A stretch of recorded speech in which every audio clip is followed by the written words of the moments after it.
అర్హత లేని వైద్యం, ప్రజల ప్రాణాలతో చెలగాటం, అనారోగ్యం బారిన పడితే రోగులు అందుబాటులో ఉన్న ఆసుపత్రులకు వెళ్తారు. ఇందులో కొన్ని అనుమతి లేని ప్రైవేట్ ఆసుపత్రులు ఉంటుండగా వాటిలో అర్హత లేని వైద్యులు చికిత్సలు చేస్తున్నారు. అమాయకులైన ప్రజల ప్రాణాలతో చెలగాటమాడుతున్నారు.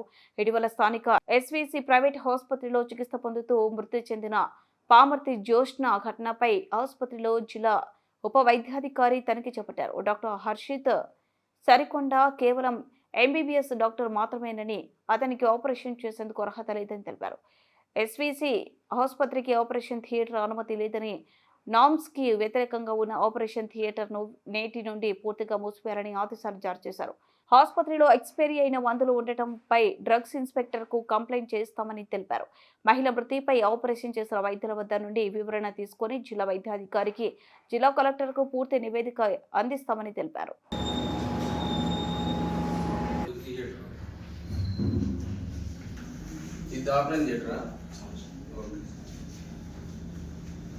ఇది సిలిండర్ లేబుల్ ఉంటుంది చూడు, ఆక్సిజన్ సిలిండర్ లేబుల్ ఉంటుంది, అందులో ఉందా? ఇప్పుడు ఆన్ చేస్తావా? ఉందా?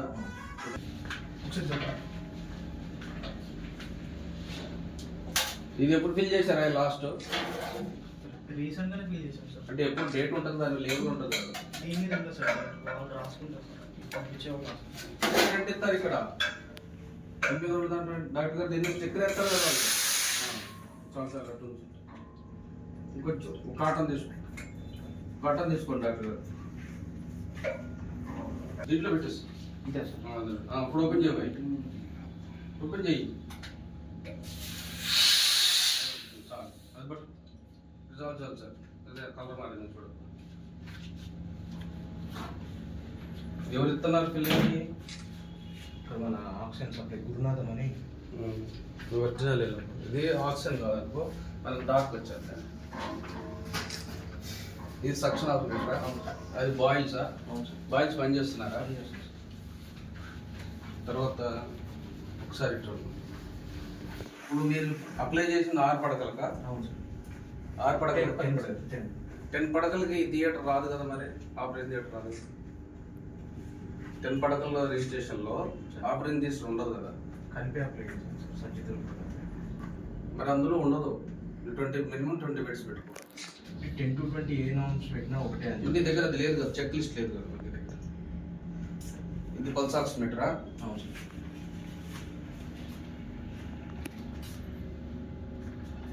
బాయిల్స్ ఎప్పుడు కొన్నారండి? 1.5 years సార్. కొత్తది అన్నది కొత్తదే సార్. ఎన్ఎస్ఎస్ సారే ఉపయోగిస్తారు అదే. అవును సార్. నువ్వు పెడతావా? లేదు సార్, ఎన్ఎస్ఎస్ సార్.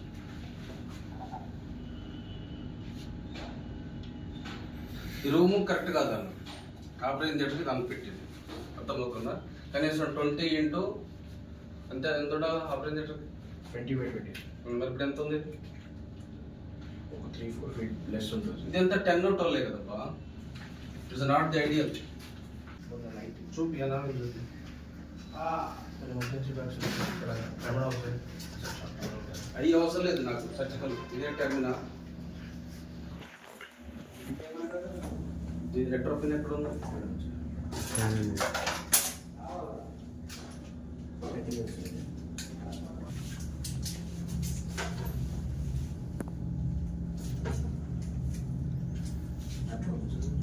ఎడ్రిలిన్ పెట్టావా? నా రెడ్రిలిన్ పెట్టావా?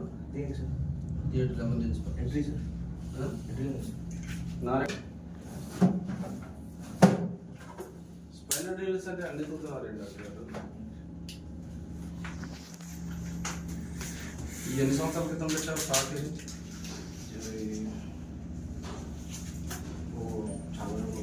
ఇంత ఓల్డ్ ఇంత ఓల్డ్ వాటితో స్పైనల్ లెట్ ఇస్తారండి మీరు? లేదు సార్, జస్ట్ ఇక్కడ ఉన్నాయి సార్. స్పైనల్ కొత్త వేసాము. తీసుకో, దగ్గర పెట్టుకి సీనియర్ దగ్గర పెట్టుకి. మన ఏ స్పైనల్ డాక్టర్ గారి దగ్గర పెట్టుకో కదా. ఇంత అవుట్డేటెడ్ స్పైనల్ జస్ట్ ఉన్నాయి సార్. అట్లా ఉండకూడదు కదా, థియేటర్లో ఉన్నాయంటారు సార్. ఉండాలి థియేటర్. అసలు ఎంబీబీఎస్ మీకు థియేటర్లో పర్మిషన్ లేదు. అఫ్కోర్స్ నువ్వు అప్లై చేసినట్టున్నావు కాబట్టి దిస్ మచ్ ఆఫ్ మెజర్మెంట్ ఉండాలి కదా. చాలేదు బ్రో సార్. ఇది పెట్టుకో.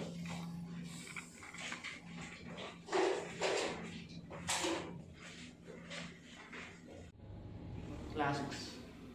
లాసిక్స్ దేనికి? యూరిన్ ఇది అవ్వటానికే కదా లాసిక్స్, అంతేగా? అంతే. మెడిసిన్ ఎక్స్పైరీ, అన్నీ ఎక్స్పైరీ. అలా అంత ఎక్స్పైరా? ఇది ఏ ఇయర్ నాన్న? 24 కదా. ఈ 25 కదా. 24 మెడిసిన్ మీ దగ్గర ఎందుకు ఉంచుతుంది ఆపరేషన్ థియేటర్లో? ఇది స్టార్టింగ్లో ఇక్కడ పెట్టేసి ఉన్నారు రెగ్యులర్, అంటే థియేటర్. ఉమను రెండవ కాన్పు, మొదటి కాన్పుతో అయ్యి మంచిగా పిల్లలు బాగానే ఉన్నారు. రెండవ కాన్పుకి వాళ్ళకి తెలియక, ప్రెగ్నెంట్ అని తెలియక కడుపులో నొప్పి అని ప్రైవేట్ హాస్పిటల్ ఇక్కడ చంద్రపూడి ఇక్కడికి వెళ్తే వాళ్ళు స్కానింగ్ చేసి కడుపులో సబ్ క్లాట్ బ్లడ్ ఉందని వాళ్ళు అడ్వైజ్ ఇస్తే వాళ్ళు మళ్ళీ మేము ఇటు దగ్గర కదా కోటపూడ అంటే సత్తుపల్లి దగ్గర కదా అని ఇక్కడికి వచ్చి స్కానింగ్ కోసం వాళ్ళు రిఫర్ రాస్తే మళ్ళీ వచ్చి ఆల్ఫా స్కానింగ్ తీసుకున్నారు. ఆల్ఫా స్కానింగ్లో రేర్గా, వెరీ రేర్గా ఒక 50 మంది ప్రెగ్నెంట్లు ఉన్నా కానీ, లేదా ఒక 5,000 మంది ప్రెగ్నెంట్కి ఒక ఎక్టోపిక్ ప్రెగ్నెంట్ అని గర్భసంచిలో పిండం తయారవ్వకుండా గర్భసంచి చుట్టూ ఉన్న నాళాలల్లా ట్యూబ్లు అంటారు, ఫాలోపియన్ ట్యూబ్స్ అంటారు. ఆ ట్యూబ్స్లో పిండం అకేషనల్గా తయారవుతుంది.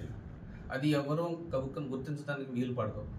అది పేషెంట్కి ఎలా తెలుస్తుంది అంటే ప్రెగ్నెంట్ లక్షణాలు ఏమీ కనపడవు, సడన్గా కడుపుల నొప్పి రావడం, వాంతి రావటం, జ్వరం రావటం అనిపించి మన 24 గంటల పేగులాగా బాగా సివియర్గా నొప్పి వస్తుంటే ఏదో మన కడుపులో నొప్పి వస్తుందని డాక్టర్ గారి దగ్గరికి వెళ్తే డాక్టర్లు పరీక్షించి ఇది ఎందుకు వచ్చింది ఏంటని చూసి యూరిన్ టెస్ట్ చేసి ప్రెగ్నెంట్ అని కన్ఫర్మ్ చేసి ఒకసారి ప్రెగ్నెంట్ యూరిన్లో కూడా ఒకసారి సరిగ్గా కనపడకుండా ఉంటుంది.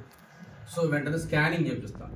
ఆ స్కానింగ్ చేపిస్తే అది ట్యూబ్లో పిండం బ్రతికే ఉండి పెరుగుతుందా లేకుంటే పిండం చితికిపోయిందా స్కానింగ్లో తెలుస్తుంది. సో ఆ పరిస్థితిలో ఆల్ఫా దగ్గర స్కానింగ్ చేపిస్తే అంతా రప్చర్ అయ్యి ట్యూబ్ రప్చర్ అయ్యి బ్లీడింగ్ అయి ఉన్నట్టు ఆ స్కానింగ్లో డిటెక్ట్ చేశారు. అక్కడ నుంచి దగ్గరలో ఇదే హాస్పిటల్ ఉందని, సరే వాళ్ళని ఎవరు తీసుకొచ్చారో అది నాకు తెలియదు ఇప్పటివరకు. ఈ హాస్పిటల్కి వచ్చారు, ఈ డాక్టర్ గారు ఈ హాస్పిటల్కి వచ్చారు. ఈయనన్ని హాస్పిటల్ అని పరీక్ష చేసి పేషెంట్ చూసి ఖచ్చితంగా సర్జరీ చేయాలని, ఆ సర్జరీ యొక్క రిస్క్ కూడా పేషెంట్ అటెండర్లు చెప్పి అందరూ ఒప్పందంతో పేషెంట్ అడ్మిట్ చేసి ఈయన పూర్తిగా ఎంబీబీఎస్ డాక్టర్. ఏం పేరు? హర్షిత్ అని ఆయన ఎంబీబీఎస్ డాక్టర్.